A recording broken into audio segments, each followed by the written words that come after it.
तो नमस्कार मित्रों, आजना हवामान समाचारोनी अंदर आप सौ मित्रों हार्दिक स्वागत है। आनंदना समाचार सामे आव्या छे कारण के नजीक आवी रह्युं छे नैऋत्यनु ચોમાસું। तो मित्रों, कई तारीख थी गुजरात में थशे वरसादनी धमाकेदार एंट्री? परेश गोस्वामीनी मोटी आगाही सामे आवी छे। तेमज मित्रों, आजे गुजरातनी अंदर कया विस्तारों वरसादनी शक्यताओ व्यक्त करवामां आवी रही छे, तेमज हवामान निष्णात अंबालाल पटेले गुजरातना लईने शुं आगाही करी छे तेना विषे पण आपणे वात करीशुं। तो मित्रों, आ खास विडियो अंत सुधी जोता रहेजो अने चेनलमां नवा होय तो खास करीने खेडूत पुत्र यूट्यूब चेनलने सब्सक्राइब करी देजो, जेथी तमने दररोजना ताजा अने उपयोगी हवामान समाचार छे जे अमारा यूट्यूब चेनलना माध्यमथी तमने मळी जाय। सौप्रथम मित्रों, वात करीशुं के आजे हवामान विभागे कया कया विस्तारोनी अंदर वरसादनी आगाही करी छे। जेमां मित्रों, आज 11 तारीखना रोज राज्यभर में छूटाछवाया स्थलोए गाजवीज साथे हळवाथी मध्यम वरसादनी आगाही आपवामां आवी छे। आ दिवसे 30 થી લઈને 40 કિલોમીટર પ્રતિ કલાકની ઝડપે પવન ફૂંકાવાની પણ શક્યતાઓ છે અને મધ્ય ગર્જના સાથે વરસાદની શક્યતાઓ વ્યક્ત કરવામાં આવી છે। જેમાં મિત્રો, ભારતીય હવામાન વિભાગે ગુજરાતમાં 10 મે થી 13 મે સુધી વિવિધ વિસ્તારોમાં વરસાદની આગાહી કરવામાં આવી છે। અમુક વિસ્તારોમાં સામાન્યથી મધ્યમ વરસાદ જોવા મળી શકે છે। સાથે સાથે 50 થી લઈને 60 કિલોમીટર પ્રતિ કલાકની ઝડપે પવન પણ ફૂંકાઈ શકે છે। તો આજે 11 મેના રોજ પણ રાજ્યભરમાં છૂટો છવાયો વરસાદ જોવા મળી શકે છે। સાથે સાથે સામાન્યથી મધ્યમ ગાજવીજ પણ જોવા મળી શકે છે। પવનની વાત કરીએ તો 30 થી 40 કિલોમીટર પ્રતિ કલાકની ઝડપે પવન ફૂંકાઈ શકે છે। તેમજ મિત્રો, આવતીકાલે 12 મેના રોજ સાબરકાંઠા, અરવલ્લી, મહીસાગર, ખેડા, પંચમહાલ, દાહોદ, આણંદ, વડોદરા, છોટા ઉદેપુર, નર્મદા, ભરૂચ, સુરત, તાપી, નવસારી, ડાંગ, દમણ, દાદરા નગર હવેલી, જૂનાગઢ, ગીર સોમનાથ, અમરેલી, રાજકોટ અને ભાવનગરમાં છૂટાછવાયા સ્થળોએ ગાજવીજ સાથે હળવાથી મધ્યમ વરસાદની આગાહી કરવામાં આવી છે। આ સાથે મિત્રો, 30 થી લઈને 40 કિલોમીટર પ્રતિ કલાકની ઝડપે પવન પણ ફૂંકાવાની શક્યતાઓ છે। સાથે 13 મેના રોજ છોટા ઉદેપુર, નર્મદા, ભરૂચ, સુરત, તાપી, નવસારી, ડાંગ, દમણ, દાદરા નગર હવેલી, ગીર સોમનાથ, અમરેલી અને ભાવનગરમાં હળવાથી મધ્યમ વરસાદની આગાહી પણ કરવામાં આવી છે। જ્યાં જ્યાં પણ મિત્રો વરસાદની આગાહી છે ત્યાં સામાન્યથી મધ્યમ વરસાદ જોવા મળી શકે છે। સાથે સાથે ગાજવીજ પણ જોવા મળી શકે છે। હવે મિત્રો, આપણે વાત કરીશું ચોમાસાને લઈને। મિત્રો, હવામાન નિષ્ણાત પરેશ ગોસ્વામીએ નૈઋત્યને ચોમાસું નજીક આવી રહ્યું છે તેના વિશે મિત્રો અપડેટ આપી છે। દક્ષિણ ભારતીય નજીકના ટાપુઓ, અંદમાન નિકોબાર, શ્રીલંકા અને હિન્દ મહાસાગરના ટાપુઓ છે ત્યાં તાપમાન નૈઋત્યના ચોમાસા માટે પરિબળો છે જે સાનુકૂળ બની રહ્યા છે। ધીમે ધીમે આગામી 12 થી 13 દિવસમાં ભારતની નજીકના ટાપુઓ, અંદમાન નિકોબાર પર ચોમાસાની એન્ટ્રી થાય તેવી શક્યતાઓ હાલ દેખાઈ રહી હોવાનું જાણવા મળ્યું છે, કેમ કે દક્ષિણનું હવામાન તમામ દ્રષ્ટિએ ચોમાસા માટે સાનુકૂળ બની રહ્યું છે। 14 મી સુધી ગુજરાતના અલગ અલગ ભાગોમાં લોકલ સિસ્ટમો છે જે બંધાઈ અને પ્રી મોન્સૂન એક્ટિવિટીના વરસાદના ઝાપટા પણ જોવા મળે તેવી શક્યતાઓ વ્યક્ત કરવામાં આવી છે। આ સાથે આજે 11 તારીખથી તાપમાનમાં રાહત જોવા મળશે, તે પણ આંશિક રાહત હશે। હાલ પવનની વાત કરીએ તો 13 થી લઈને 15 કિલોમીટરની જોવા મળી રહી છે। આવો જ સામાન્ય પવન આગામી દિવસોમાં પણ જોવા મળશે તેવી શક્યતાઓ છે। પવનની ગતિ સામાન્ય જોવા મળવાની છે અને તાપમાન ઊંચું જોવા પણ મળી શકે છે। આગામી 12 થી 13 દિવસમાં ભારતીય નજીકના ટાપુઓમાં અંદમાન નિકોબાર પર ચોમાસાની એન્ટ્રી થાય તેવી પણ શક્યતાઓ છે। ત્યારબાદ ધીમે ધીમે આગળ વધશે અને ગુજરાતમાં 15 થી 20 જૂન સુધીમાં એન્ટ્રી જોવા મળી શકે છે। ત્યાર પછી હવે મિત્રો આપણે જાણીશું મેપના માધ્યમથી કે કયા કયા વિસ્તારોની અંદર વરસાદની શક્યતાઓ રહેલી છે। જેમાં તમે જોઈ શકો છો કે 11 તારીખ દરમિયાન સવારની પોરમાં આ તમામ ભાગોની અંદર મિત્રો વાદળો છે જે ઘેરાયેલા જોવા મળી શકે છે। સાથે સાથે જ્યાં પણ વાદળો હશે ત્યાં મિત્રો વરસાદની સિસ્ટમ એક્ટિવ જોવા મળશે અને સામાન્યથી મધ્યમ વરસાદ જોવા મળી શકે છે। મધ્ય ગુજરાતના ભાગોની અંદર સામાન્યથી મધ્યમ વરસાદ કાં તો પડી શકે છે। સૌપ્રથમ મિત્રો વાત કરીશું આપણે સૌરાષ્ટ્રના વિસ્તારોની અંદર કે સૌરાષ્ટ્રના વિસ્તારોમાં આજે 11 તારીખ દરમિયાન કયા વિસ્તારોમાં વરસાદ જોવા મળશે।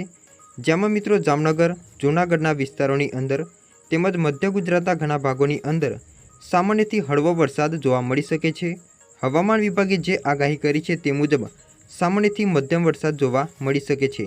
ખાસ કરીને જ્યાં પણ વરસાદ જોવા મળશે ત્યાં સામાન્યથી મધ્યમ વરસાદ જોવા મળશે, સાથે સાથે પવનની ગતિ પણ જોવા મળી શકે છે। જેમાં સૌરાષ્ટ્રની વાત કરીએ તો સૌરાષ્ટ્રના જામનગર, લાલપુર, કાલાવાડા, રાજકોટ, વેળાવર, ચોટીલા, ડ્રોલ આ તમામ વિસ્તારોની અંદર જે સૌરાષ્ટ્રના વિસ્તારો છે ત્યાં સવારની પરમાં સામાન્યથી મધ્યમ વરસાદ જોવા મળી શકે છે। સાથે સાથે ઉપલેટાના વિસ્તારો, જેતપુરના વિસ્તારો, ગોંડલ, જસદણ અને બાબરા આ તમામ ભાગોની અંદર સામાન્યથી મધ્યમ પ્રકારનો વરસાદ છે જે જોવા મળી શકે છે, કારણ કે આ વિસ્તારોની અંદર ભેજનું પ્રમાણ વધુ જોવા મળવાનું છે, જેના કારણે સામાન્યથી મધ્યમ વરસાદની આગાહી કરવામાં આવી છે। ત્યાર પછી મિત્રો દરિયાકાંઠાના વિસ્તારોની અંદર વાત કરીએ તો પોરબંદરના વિસ્તારો તેમજ જૂનાગઢ, કુતિયાણાના વિસ્તારોની અંદર જે દરિયાકાંઠાના વિસ્તારો છે ત્યાં પણ સામાન્યથી મધ્યમ પ્રકારનો વરસાદ જોવા મળી શકે છે। હજુ પણ મિત્રો ગુજરાતની અંદર માવઠાનો રાઉન્ડ જોવા મળી છે। સાથે સાથે મિત્રો દરિયાકાંઠાના વિસ્તારો જે માંગરોળના વિસ્તારો છે તેના આસપાસના વિસ્તારોની અંદર સામાન્યથી મધ્યમ વરસાદ જોવા મળી શકે છે।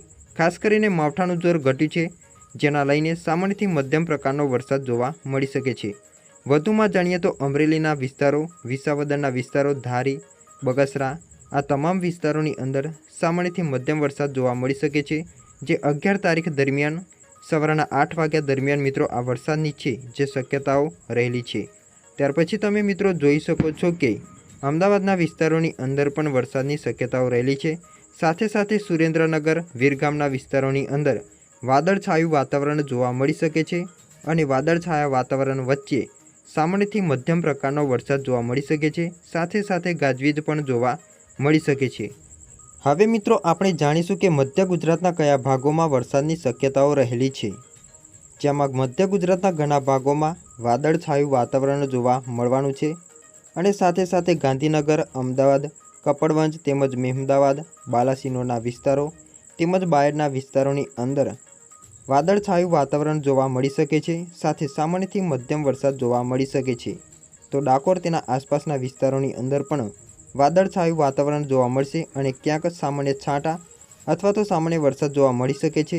જેના ઉપરના ભાગોની વાત કરીએ તો મોડાસાના વિસ્તારો, માલપુર, લુણાવાડા, પ્રાંતિજ, માણસાના વિસ્તારોની અંદર પણ સામાન્ય પ્રકારનું માવઠું જોવા મળી શકે છે। ખાસ કરીને માવઠાનું જોર મિત્રો યથાવત જોવા મળ્યું છે। ખાસ કરીને ભારે માવઠું નહીં, પરંતુ સામાન્યથી મધ્યમ પ્રકારનું માવઠું અત્યારે હાલ મિત્રો વરસાદ વરસી શકે છે, જે હવામાન વિભાગ તરફથી પણ આગાહી કરવામાં આવી છે। હવે મિત્રો આપણે જાણીશું કે આજે બપોર સમયગાળા દરમિયાન કયા વિસ્તારોની અંદર વરસાદની શક્યતાઓ વ્યક્ત કરવામાં આવી રહી છે। તમે મેપની અંદર જોઈ શકો છો કે આજે 11 તારીખના રોજ બપોરના સમયગાળા દરમિયાન વરસાદની સિસ્ટમ સૌરાષ્ટ્રના તમામ ભાગોની અંદર ઘેરાયેલી જોવા મળી રહી છે અને કચ્છના ભાગોમાં પણ સામાન્ય વરસાદની સિસ્ટમ છે અને તેના વાદળો છે જે ઘેરાયેલા જોવા મળી રહ્યા છે, જેના લઈને સૌરાષ્ટ્ર અને કચ્છના ભાગોમાં વાદળછાયું વાતાવરણ જોવા મળી શકે છે। ક્યાંક છાંટા તો ક્યાંક વરસાદી માહોલ પણ જોવા મળી શકે છે, જેમાં મિત્રો ભાંડલીના વિસ્તારો, માંડવી, ગાંધીધામ અને નલિયાના વિસ્તારોની અંદર જે કચ્છના વિસ્તારો છે તે સામાન્યથી મધ્યમ વરસાદ જોવા મળી શકે છે। આ તમામ ભાગોની અંદર વાદળછાયું વાતાવરણ પણ જોવા મળશે અને સામાન્યથી મધ્યમ વરસાદ જોવા મળી શકે છે। ત્યાર પછી મિત્રો સૌરાષ્ટ્રની વાત કરીએ તો સૌરાષ્ટ્રના વિસ્તારો છે જે દરિયાકાંઠાના વિસ્તારો છે, જેમાં પણ સામાન્યથી મધ્યમ પ્રકારનો વરસાદ જોવા મળી શકે છે। જેમાં વિસ્તારોની અંદર વાત કરીએ તો ઓકા, દ્વારકા, ભાતિયા તેમજ ખંભાલિયા, લાલપુરના વિસ્તારોની અંદર વરસાદની સિસ્ટમ સક્રિય થયેલી જોવા મળી રહી છે, જેના કારણે આ વિસ્તારોમાં સામાન્યથી મધ્યમ પ્રકારનો વરસાદ પણ જોવા મળી શકે છે। સાથે સાથે ભાણવડના વિસ્તારો, સિસલીના વિસ્તારોની અંદર પણ સામાન્યથી મધ્યમ વરસાદ જોવા મળી શકે છે અને ભાતિયાના વિસ્તારોની અંદર પણ વાદળછાયું વાતાવરણ જોવા મળશે અને સામાન્યથી મધ્યમ પ્રકારનો વરસાદ જોવા મળી શકે છે।